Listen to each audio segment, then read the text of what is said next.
साथीहरू, आज चाहिँ मैले सबैलाई मनपर्ने मोमो लिएर आएको छु होइन। अब मेरो नेपालीहरूको त फेभरेट चिज मोमो नै हो। त लु हामी मोमोतिर लागौँ होइन। अब मैले आँटा पनि रेडी गरिसकेँ, सब्जी पनि काटिसकेँ, त्यसमा चाहिँ मैले तेल नुन टेस्टिङ पाउडर हालेँ।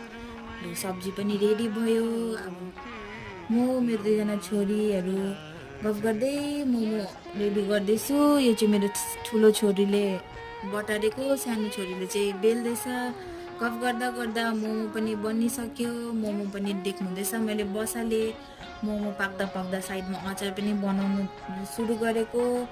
अचारमा चाहिँ मैले सुक्खा खोर्सानी लसुन हालेको। अब मोमोमा त लसुनको अचार मिठो लाग्छ नि है साथीहरू। लु मेरो मोमो पनि रेडी भयो। अब मैले पस्केँ। हामी 4जना मिलेर मोमोको इन्जोय गर्दैछु। तपाईँलाई कस्तो लाग्यो कमेन्ट